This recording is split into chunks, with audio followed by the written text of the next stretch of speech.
سورۃ الکہف، سورہ کہف کا تعارف، مقام نزول۔ یہ سورت مکہ مکرمہ میں نازل ہوئی ہے۔ اس سورت میں 12 رکوع، 111 آیتیں، 1577 کلمے اور 6360 حروف ہیں۔ کہف نام رکھنے کی وجہ، کہف کا معنی ہے پہاڑی غار، اور اس سورت کی آیت نمبر 9 تا 26 میں اصحاب کہف یعنی پہاڑی غار والے چند اولیاء کرام کا واقعہ بیان کیا گیا ہے۔ اس مناسبت سے اس سورت کا نام سورہ کہف رکھا گیا۔ سورہ کہف کے فضائل۔ نمبر 1، سورہ کہف پڑھنے سے گھر میں سکون اور برکت نازل ہوتی ہے۔ چنانچہ حضرت براء بن عازب رضی اللہ تعالیٰ عنہ فرماتے ہیں، ایک مرتبہ ایک صحابی رضی اللہ تعالیٰ عنہ نے سورہ کہف پڑھی۔ گھر میں ایک جانور بھی تھا، وہ بدکنا شروع ہو گیا تو انہوں نے سلامتی کی دعا کی اور غور سے دیکھا کہ کیا بات ہے، تو انہیں ایک بادل نظر آیا جس نے انہیں ڈھانپ رکھا تھا۔ ان صحابی رضی اللہ تعالیٰ عنہ نے اس واقعے کا ذکر جب تاجدار رسالت صلی اللہ تعالیٰ علیہ وآلہ وسلم سے کیا تو آپ صلی اللہ تعالیٰ علیہ وآلہ وسلم نے فرمایا، اے فلاں، قرآن پاک کی تلاوت کرتے رہا کرو۔ وہ بادل سکینہ تھا جو قرآن مجید کی وجہ سے نازل ہوا۔ نمبر 2، حضرت ابو درداء رضی اللہ تعالیٰ عنہ سے روایت ہے، رسول کریم صلی اللہ تعالیٰ علیہ وآلہ وسلم نے ارشاد فرمایا، جو سورہ کہف کی ابتدائی 10 آیات یاد کرے گا وہ دجال کے فتنے سے محفوظ رہے گا۔ نمبر 3، حضرت ابو سعید خدری رضی اللہ تعالیٰ عنہ سے روایت ہے، نبی کریم صلی اللہ تعالیٰ علیہ وآلہ وسلم نے ارشاد فرمایا، جو شخص جمعہ کے دن سورہ کہف کی تلاوت کرے گا تو آئندہ جمعے تک اس کے لیے خاص نور کی روشنی رہے گی۔ سورہ کہف کے مضامین۔ اس سورت کا مرکزی مضمون یہ ہے کہ اس میں نبی کریم صلی اللہ تعالیٰ علیہ وآلہ وسلم سے اصحاب کہف رضی اللہ تعالیٰ عنہم اور حضرت ذوالقرنین رضی اللہ تعالیٰ عنہ کے بارے میں کیے گئے کفار کے سوالات کا جواب دیا گیا ہے۔ چنانچہ آیت نمبر 9 سے لے کر 26 تک اصحاب کہف کا واقعہ بیان کیا گیا ہے، اور اس واقعے میں ان لوگوں کے لیے ایک بہترین مثال ہے جو اپنے دین اور عقیدے کی حفاظت کے لیے اپنا وطن، عزیز رشتہ دار، دوست احباب اور اپنا مال چھوڑ دیتے ہیں، کیونکہ اصحاب کہف چند نوجوان مسلمان تھے جو کہ بت پرست بادشاہ سے اپنے دین کی حفاظت کی خاطر سب کچھ چھوڑ کر ایک غار میں پناہ گزین ہو گئے تھے۔ اور آیت نمبر 83 سے لے کر 99 تک حضرت ذوالقرنین رضی اللہ تعالی عنہ کا واقعہ بیان کیا گیا، اور اس واقعے میں بادشاہوں اور حکمرانوں کے لیے بڑی عبرت و نصیحت ہے، کیونکہ حضرت ذوالقرنین رضی اللہ تعالی عنہ کی حکمرانی مشرق سے لے کر مغرب تک تھی۔ اس کے باوجود وہ اللہ تعالیٰ سے ڈرنے والے، اس کے احکام کی اطاعت کرنے والے، اپنی رعایا سے شفقت و مہربانی کے ساتھ پیش آنے والے اور ان کے ساتھ عدل و انصاف کرنے والے تھے۔ اس کے علاوہ اس صورت میں یہ مضامین بیان کیے گئے۔ نمبر 1، اس کی ابتدا میں قرآن مجید کے اوصاف بیان کیے گئے کہ یہ عدل والی اور مستقیم کتاب ہے اور مسلمانوں کو جنت کی بشارت دینے اور کافروں کو جہنم کے عذاب کی وعید سنانے کے لیے نازل ہوئی ہے۔ نمبر 2، یہ بیان کیا گیا ہے کہ کفار کے ایمان نہ لانے کی وجہ سے نبی کریم صلی اللہ تعالی علیہ وآلہ وسلم کس قدر غمزدہ ہوا کرتے تھے۔ نمبر 3، اصحاب کہف کا واقعہ بیان کر کے حق ظاہر کرنے کے بعد کفار کی سرزنش کی گئی اور وہ عذاب بیان کیا گیا جو ان کے لیے تیار کیا گیا ہے۔ نمبر 4، ایمان لانے والے اور نیک اعمال کرنے والے مسلمانوں کی جزا جنت اور اس کی نعمتوں کو بیان کیا گیا۔ نمبر 5، ایک امیر آدمی جو کہ متکبر اور کافر تھا اور ایک غریب آدمی جو کہ مومن تھا، ان کا واقعہ بیان کیا گیا تاکہ مسلمان اپنی تنگ دستی کی وجہ سے پریشان نہ ہوں اور کافر اپنی دولت کی وجہ سے دھوکے میں نہ پڑے۔ نمبر 6، دنیاوی زندگی کی ایک مثال بیان کی گئی۔ نمبر 7، فرشتوں کے حضرت آدم علیہ السلام کو سجدہ کرنے اور شیطان کے سجدہ نہ کرنے کا واقعہ بیان کیا گیا۔ نمبر 8، آیت نمبر 60 سے لے کر 82 تک حضرت موسیٰ اور حضرت خضر علیہ السلام کا واقعہ بیان کیا گیا۔ نمبر 9، آخرت میں کفار کے اعمال برباد اور ضائع ہونے کا اعلان کیا گیا۔ نمبر 10، نیک اعمال کرنے والے مسلمانوں کو ابدی نعمتوں کی بشارت دی گئی۔ نمبر 11، آخر میں یہ بیان کیا گیا اللہ تعالیٰ کے علم کی کوئی حد اور انتہا نہیں۔ سورہ بنی اسرائیل کے ساتھ مناسبت۔ سورہ کہف کی اپنے سے ماں قبل سورت بنی اسرائیل کے ساتھ ایک مناسبت یہ ہے کہ قرآن پاک میں اللہ تعالیٰ کی تسبیح اور حمد کو ایک ساتھ ذکر کیا جاتا ہے، اور چونکہ سورہ بنی اسرائیل کی ابتدا میں اللہ تعالیٰ کی تسبیح بیان کی گئی تھی، اس لیے اس کے بعد وہ سورت ذکر کی گئی جس کی ابتدا میں اللہ تعالیٰ کی حمد بیان کی گئی ہے۔ دوسری مناسبت یہ ہے کہ سورہ کہف کی ابتدا سورہ بنی اسرائیل کے اختتام سے مناسبت رکھتی ہے کہ سورہ بنی اسرائیل کا اختتام قیام اللہ تعالیٰ کی حمد پر ہوا تھا اور سورہ کہف کی ابتدا بھی اللہ تعالیٰ کی حمد سے ہوئی۔ تیسری مناسبت یہ ہے کہ یہودیوں کے کہنے پر مشرکین نے نبی کریم صلی اللہ تعالی علیہ وآلہ وسلم سے 3 چیزوں کے بارے میں سوال کیا۔ ان میں سے ایک چیز یعنی روح کے بارے میں سوال کا جواب سورہ بنی اسرائیل میں دے دیا گیا، اور دوسرے 2 سوالوں یعنی اصحاب کہف رضی اللہ تعالی عنہم اور حضرت ذوالقرنین رضی اللہ تعالی عنہ کے واقعے کا جواب سورہ کہف میں دیا گیا۔ بسم اللہ الرحمن الرحیم۔ ترجمہ: اللہ کے نام سے شروع جو نہایت مہربان رحمت والا ہے۔ الحمد للہ الذی انزل علی عبده الكتاب ولم یجعل له عوجا۔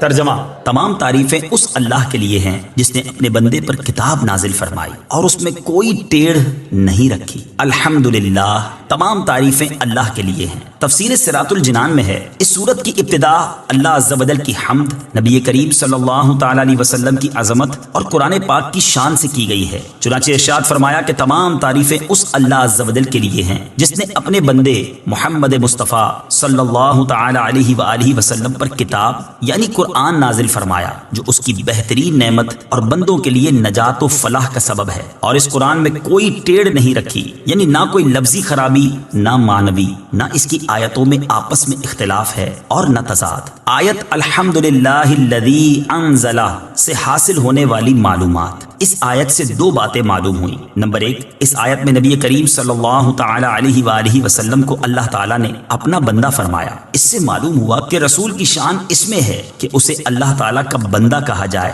نہ کہ اسے اللہ تعالیٰ کی اولاد کہنا شروع کر دیا جائے، جیسے عیسائی حضرت عیسیٰ علیہ السلام کو معاذ اللہ اللہ تعالیٰ کا بیٹا کہتے ہیں۔ نمبر 2، قرآن کریم کا نازل ہونا بہت بڑی نعمت ہے۔ امام فخر الدین رازی رحمۃ اللہ تعالی علیہ فرماتے ہیں قرآن مجید کو نازل کرنا حضور پرنور صلی اللہ تعالی علیہ وآلہ وسلم کے لیے اور ہمارے لیے بھی اللہ تعالیٰ کی بڑی عظیم نعمت ہے۔ نبی کریم صلی اللہ تعالی علیہ وآلہ وسلم کے لیے نعمت تو اس طور پر ہے کہ اس مقدس کتاب کے ذریعے اللہ تعالیٰ نے اپنے حبیب صلی اللہ تعالی علیہ وآلہ وسلم کو توحید اور اللہ تعالیٰ کی پاکی پر، نیز اللہ تعالیٰ کی صفات جلال و اکرام کے علوم کے اسرار پر مطلع کیا۔ فرشتوں اور انبیاء اکرام علیہ السلام کے احوال، قضاء و قدر کے احوال کے اسرار، عالم سفلی کے احوال کا عالم علوی کے احوال سے تعلق رکھنے کے اسرار، عالم آخرت کے احوال کا عالم دنیا کے احوال سے تعلق رکھنے کے اسرار، عالم جسمانیت کے عالم روحانیت سے مربوط ہونے کی کیفیت وغیرہ کے اسرار عطا فرمائے۔ اور بے شک یہ چیزیں عظیم ترین نعمتوں میں سے ہیں، اور اس کتاب کا ہمارے حق میں نعمت ہونا اس طور پر ہے کہ یہ کتاب پابندیوں اور احکامات، وعدہ اور وعید، ثواب اور عذاب کے بیان پر مشتمل ہے۔ خلاصہ یہ ہے کہ یہ کتاب انتہائی اعلیٰ درجے کی کامل کتاب ہے، تو اس سے ہر ایک اپنی طاقت اور فہم کے مطابق نفع حاصل کرے۔ قیما لینذر بأسا شديدا من لدنه ويبشر المؤمنين الذين يعملون الصالحات أن لهم أجرا حسنا ماكثين فيه أبدا وينذر الذين قالوا اتخذ الله ولدا۔ ترجمہ: لوگوں کی مصلحتوں کو قائم رکھنے والی نہایت معتدل کتاب، تاکہ اللہ کی طرف سے سخت عذاب سے ڈرائے اور اچھے اعمال کرنے والے مومنوں کو خوشخبری دے کہ ان کے لیے اچھا ثواب ہے جس میں ہمیشہ رہیں گے، اور ان لوگوں کو ڈرائے جو کہتے ہیں کہ اللہ نے اپنا کوئی بچہ بنایا ہے۔ قیمن، لوگوں کی مصلحتوں کو قائم رکھنے والی نہایت معتدل کتاب۔ تفسیر صراط الجنان میں ہے اس آیت اور اس کے بعد والی 2 آیات کا خلاصہ یہ ہے کہ قرآن مجید بندوں کی دینی اور دنیاوی مصلحتوں کو قائم رکھنے والی انتہائی معتدل کتاب ہے، اور اسے اس لیے نازل کیا گیا ہے تاکہ میرے حبیب صلی اللہ تعالی علیہ وآلہ وسلم اس کتاب کے ذریعے اللہ تعالیٰ کی طرف سے کافروں کو سخت عذاب سے ڈرائیں اور اللہ تعالیٰ کی رضا کے لیے اچھے اعمال کرنے والے مومنوں کو خوشخبری دیں کہ ان کے لیے اچھا ثواب یعنی جنت اور اس کی نعمتیں ہیں جس میں وہ ہمیشہ رہیں گے۔ اور قرآن کریم کو اس لیے نازل کیا گیا ہے تاکہ وہ اس کے ذریعے یہودیوں اور عیسائیوں وغیرہ ان لوگوں کو ڈرائیں جو کہتے ہیں کہ اللہ تعالیٰ نے اپنی کوئی اولاد بنائی ہے۔ ما لهم به من علم ولا لآبائهم كبرت كلمة تخرج من أفواههم إن يقولون إلا كذبا۔ ترجمہ، اس بارے میں نہ تو وہ کچھ علم رکھتے ہیں اور نہ ان کے باپ دادا، کتنا بڑا بول ہے جو ان کے منہ سے نکلتا ہے، وہ بالکل جھوٹ کہہ رہے ہیں۔ ما لہم بہ من علم ولا لآبائہم، اس بارے میں نہ تو وہ کچھ علم رکھتے ہیں اور نہ ان کے باپ دادا۔ تفسیر صراط الجنان میں ہے، ارشاد فرمایا کہ اللہ تعالیٰ نے اپنا کوئی بچہ بنایا ہے، اس بارے میں نہ تو وہ کچھ علم رکھتے ہیں اور نہ ان کے باپ دادا جن کی وہ اس عقیدے میں پیروی کر رہے ہیں۔ یعنی علم اس بات کا تقاضا ہی نہیں کرتا کہ اللہ تعالیٰ اپنی کوئی اولاد بنائے، کیونکہ اللہ تعالیٰ کے لیے بچے کا ہونا فی نفس ہی محال ہے، اور انہوں نے یہ بات ان چیزوں میں غور و فکر کے بغیر محض جہالت کی وجہ سے کہی ہے جو اللہ تعالیٰ کے لیے ہو سکتی ہیں اور جو اللہ تعالیٰ کے لیے محال ہیں۔ اللہ تعالیٰ کے لیے بچہ ہونا کتنا بڑا بول ہے جو ان کے منہ سے نکلتا ہے۔ وہ لوگ اللہ تعالیٰ کی شان میں بالکل جھوٹ کہہ رہے ہیں اور اس بات کے سچ ہونے کا امکان تک بھی نہیں ہے۔ فَلَعَلَّكَ بَاخِعٌ نَفْسَكَ عَلَىٰ آثَارِهِمْ إِن لَّمْ يُؤْمِنُوا بِهَٰذَا الْحَدِيثِ أَسَفًا۔ ترجمہ، اگر وہ اس بات پر ایمان نہ لائیں تو ہو سکتا ہے کہ تم ان کے پیچھے غم کے مارے اپنی جان کو ختم کر دو۔ علی آثارہم، ان کے پیچھے۔ تفسیر صراط الجنان میں ہے، نبی کریم صلی اللہ تعالی علیہ وآلہ وسلم چونکہ کفار کے ایمان نہ لانے پر نہایت رنجیدہ رہتے تھے اور اس کے لیے بہت زیادہ کوشش کرتے تھے، اس پر اس آیت میں نبی کریم صلی اللہ تعالی علیہ وآلہ وسلم کے قلب مبارک کی تسلی فرمائی گئی ہے کہ آپ ان بے ایمانوں کے ایمان سے محروم رہنے پر اس قدر رنج و غم نہ کیجیے اور اپنی جان پاک کو اس غم سے ہلاکت میں نہ ڈالیے کہ وہ قرآن پاک پر ایمان نہیں لاتے۔ تاجدار رسالت صلی اللہ تعالی علیہ وسلم کا جذبہ تبلیغ۔ اس طرح کی آیات سے نبی کریم صلی اللہ تعالی علیہ وآلہ وسلم کے جذبہ تبلیغ امت پر رحمت و شفقت کی انتہا اور رسالت کے حقوق کو انتہائی اعلیٰ طریقے سے ادا کرنے کا بھی پتہ چلتا ہے کہ وہ لوگ جن کا حضور پر نور صلی اللہ تعالی علیہ وآلہ وسلم کے ساتھ طرز عمل یہ تھا کہ وہ آپ صلی اللہ تعالی علیہ وآلہ وسلم کو کاہن، ساحر، شاعر، مجنون کہتے، آپ صلی اللہ تعالی علیہ وآلہ وسلم کے پیچھے شریر لڑکوں کے غول لگا دیتے جو پھبتیاں کستے، گالیاں دیتے، اور یہ دیوانہ ہے کا شور مچا کر پتھر پھینکتے، راستوں میں کانٹے بچھاتے، جسم مبارک پر نجاست ڈالتے، دھکے دیتے، مقدس اور نازک گردن میں چادر کا پھندا ڈال کر گلا گھونٹنے کی کوشش کرتے۔ نیز رحمت عالم صلی اللہ تعالی علیہ وآلہ وسلم کے ساتھ ساتھ غریب مسلمانوں پر بھی ظلم و ستم کے پہاڑ توڑتے، صحرائے عرب کی تیز دھوپ میں تنور کی طرح گرم ریت کے ذروں پر مسلمانوں کو پیٹھ کے بل لٹا کر ان کے سینوں پر بھاری پتھر رکھ دیتے، لوہے کو آگ میں گرم کر کے ان سے مسلمانوں کے جسموں کو داغتے۔ ان کے ساتھ رحمت للعالمین صلی اللہ تعالی علیہ وآلہ وسلم کا طرز عمل کیا ہے کہ آپ صلی اللہ تعالی علیہ وآلہ وسلم ان کے ایمان نہ لانے کی وجہ سے اس قدر غمزدہ ہو رہے ہیں جس سے آپ صلی اللہ تعالی علیہ وآلہ وسلم کی جان چلی جانے کا خطرہ ہے۔ سید المرسلین صلی اللہ تعالی علیہ وآلہ وسلم کی سیرت مبارکہ کے اس روشن باب کو سامنے رکھتے ہوئے ہر مسلمان کو چاہیے کہ وہ اپنی حالت پر غور کرے کہ کیا فی زمانہ مسلمانوں کی بے راہ روی، اسلامی احکام پر عمل سے دوری، یہودیوں، عیسائیوں اور دیگر کافروں کے طور طریقے اور رسم و رواج کی پیروی اور مسلمانوں میں پھیلی فحاشی و عریانی دیکھ کر اس نے ان کی اصلاح کی کتنی کوشش کی اور ان کے یہ حالات دیکھ کر اسے کتنا دکھ، افسوس اور رنج و غم ہوا۔ إنا جعلنا ما على الأرض زينة لها لنبلوهم أيهم أحسن عملا وإنا لجاعلون ما عليها صعيدا جرزا۔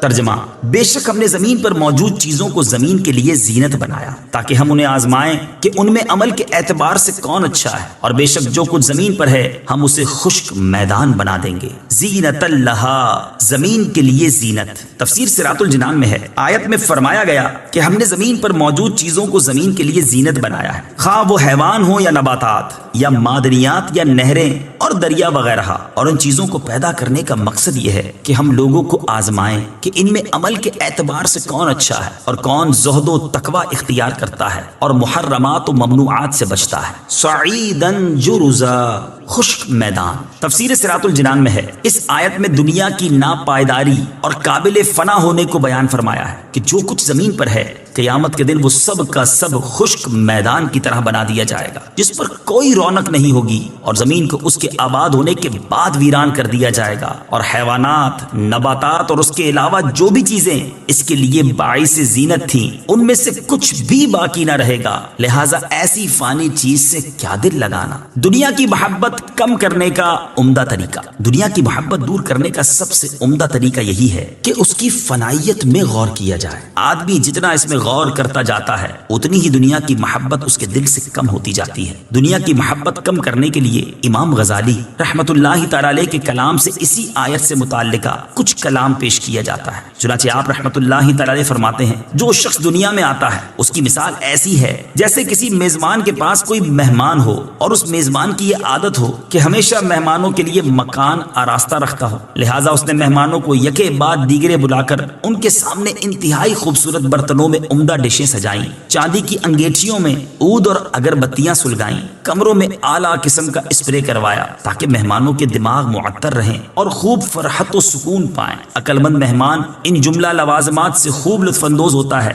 اور رخصت کے وقت اپنے اعزاز و اکرام کی بنا پر میزبان کا شکریہ ادا کرتا ہے، لیکن بے وقوف مہمان اس بدگمانی کا شکار ہو جاتا ہے کہ میزبان نے یہ جتنا اہتمام کیا ہے اور یہ سبھی اشیاء اسے دینے ہی کے لیے سجائی ہیں تاکہ رخصت کے وقت انہیں اپنے ساتھ لے جائے، وہ اسی میں پڑا رہتا ہے کہ رخصت کے وقت اس کے سامنے سے تمام چیزوں کو اٹھا لیا جاتا ہے۔ جب خالی ہاتھ پلٹتا ہے تو بڑا کبیدہ خاطر، رنجیدہ اور نادم ہوتا ہے، بلکہ روتا ہے کہ ہائے میرے ساتھ کیا ہوا۔ یوں ہی یہ دنیا مہمان خانہ ہے، اس کے سامان آرائش و زیبائش کو دیکھ کر الجھ نہیں جانا چاہیے، کہیں ایسا نہ ہو کہ اس کی حرص، طمع اور لالچ میں گرفتار ہو جائیں اور موت کا وقت سر پر آن پہنچے، پھر سوائے پچھتاوے کے کچھ ہاتھ نہ آئے گا۔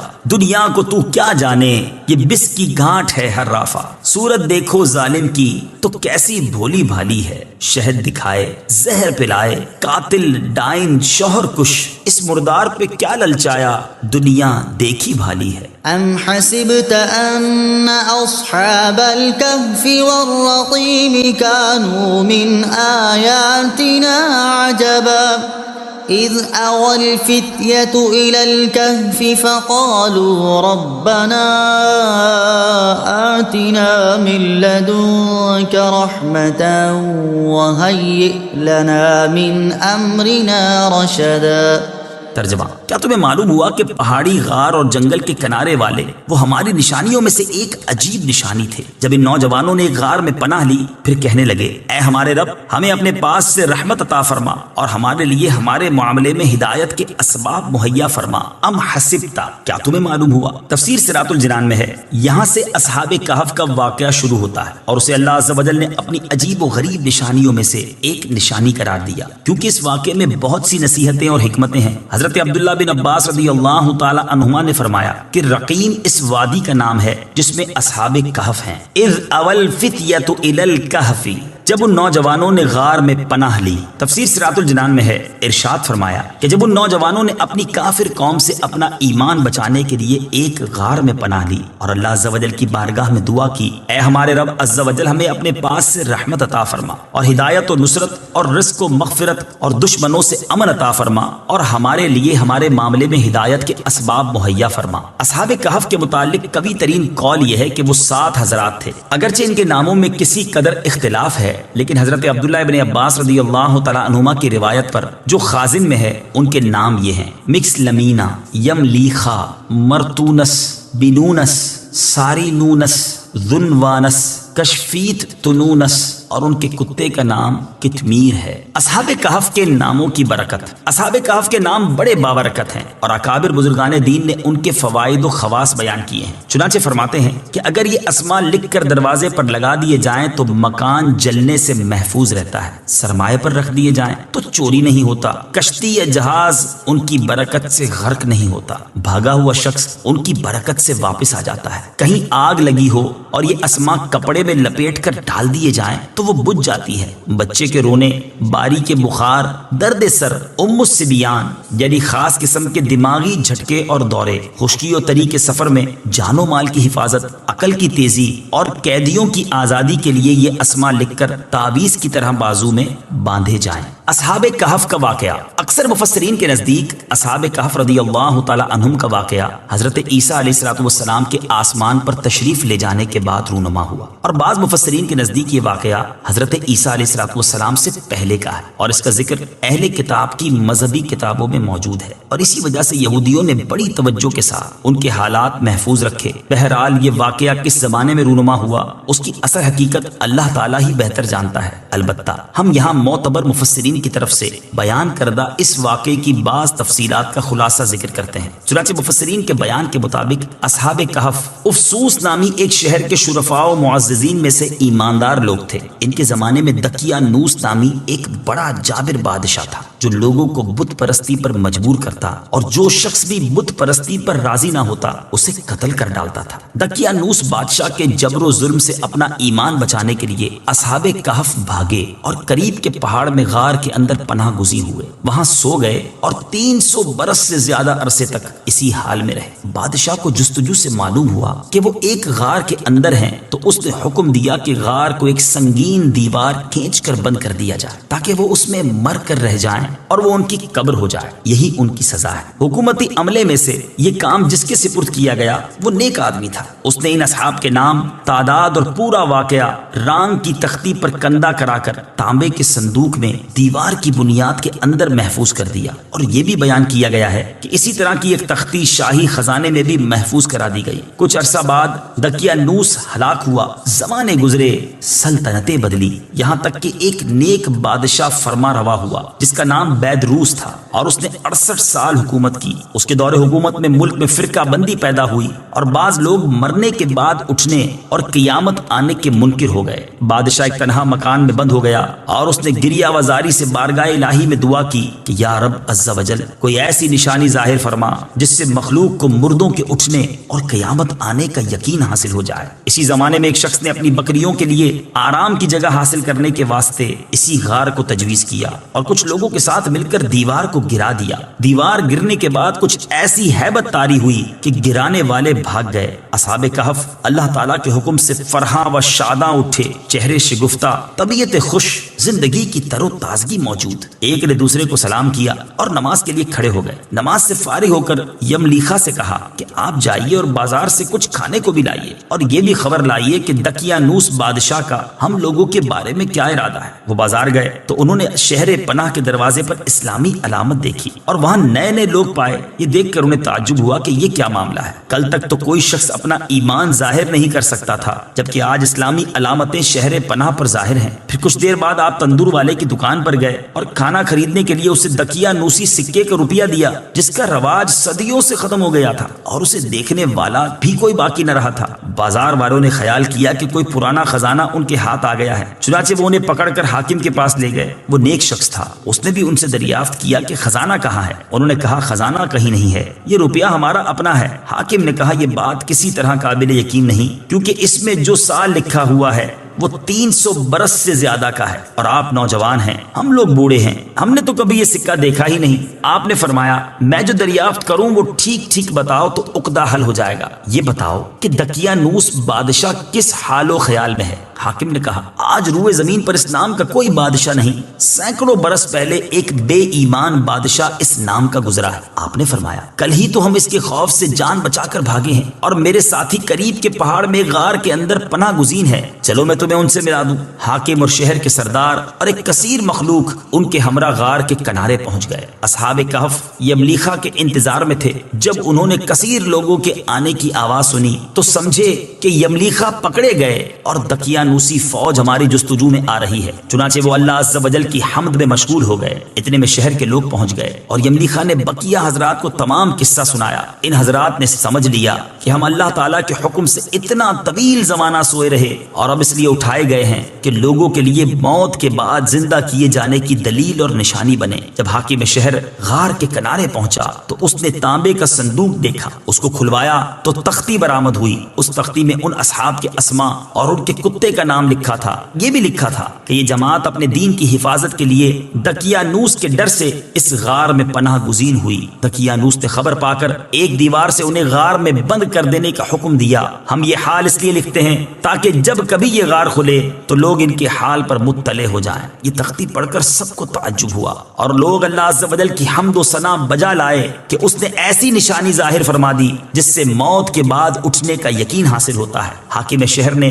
اپنے بادشاہ بیدروس کو واقعے کی اطلاع دی، چنانچہ بادشاہ بھی بقیہ معززین اور سرداروں کو لے کر حاضر ہوا اور شکر الہی کا سجدہ بجا لایا کہ اللہ تعالیٰ نے اس کی دعا قبول کی۔ اصحاب کہف نے بادشاہ سے معانقہ کیا اور فرمایا ہم تمہیں اللہ عز و جل کے سپرد کرتے ہیں، والسلام علیکہ ورحمۃ اللہ وبرکاتہ، اللہ تعالیٰ تیری اور تیرے ملک کی حفاظت فرمائے اور جن و انس کے شر سے بچائے۔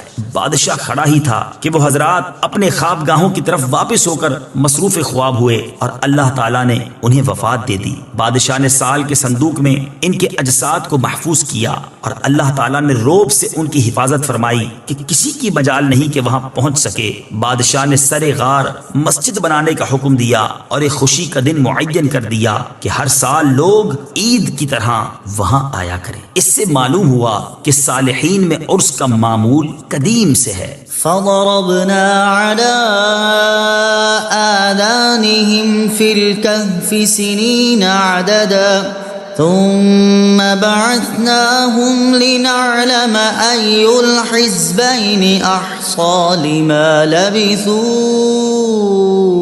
أمدا۔ ترجمہ، تو ہم نے اس غار میں ان کے کانوں پر گنتی کے کئی سال پردہ لگا رکھا، پھر ہم نے انہیں جگایا تاکہ دیکھیں کہ دو گروہوں میں سے کون ان کے ٹھہرنے کی مدت زیادہ درست بتاتا ہے۔ سنین عددا، گنتی کے کئی سال۔ تفسیر صراط الجنان میں ہے، ارشاد فرمایا کہ جب وہ غار میں لیٹے تو ہم نے اس غار میں ان کے کانوں پر گنتی کے کئی سال تک پردہ لگا رکھا، یعنی انہیں ایسی نیند سلا دیا کہ کوئی آواز بیدار نہ کر سکے۔ اولیاء کی کرامات برحق ہیں۔ اس آیت سے معلوم ہوا کہ کرامات اولیاء برحق ہیں۔ اصحاب کہف بنی اسرائیل کے اولیاء ہیں، ان کا کھائے پیے بغیر اتنی مدت زندہ رہنا کرامت ہے۔ یہ بھی معلوم ہوا کہ کرامت ولی سے سوتے میں بھی صادر ہو سکتی ہے، اور اسی طرح بعد موت بھی ان کے جسموں کو مٹی کا نہ کھانا یہ بھی کرامت اولیاء میں سے ہے۔ نیز یہ بھی معلوم ہوا کہ یہ ضروری نہیں کہ ولی اپنے اختیار سے کرامت ظاہر کرے اور اسے علم بھی ہو، بلکہ بعض اوقات بغیر ولی کے اختیار کے اور بغیر اس کے علم کے بھی کرامت ظاہر ہوتی ہے، جیسے اصحاب کہف کے واقعے میں ہوا۔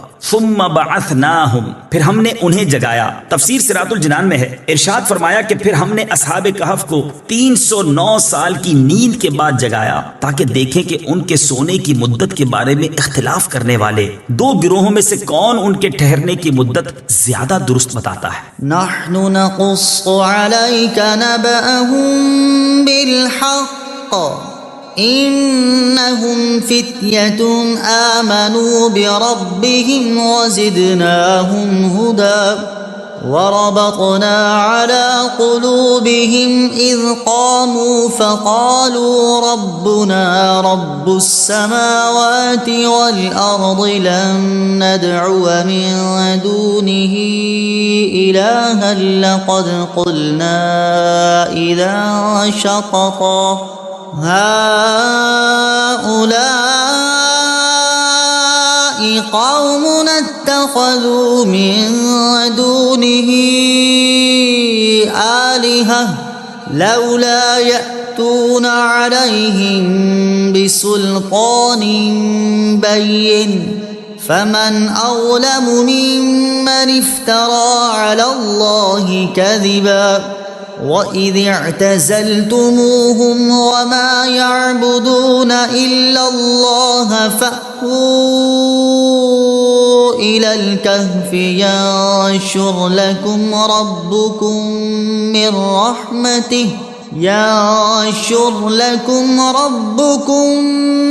رَحْمَتِهِ وَيُهَيِّئْ لَكُمْ مِنْ أَمْرِكُمْ مِرْفَقًا۔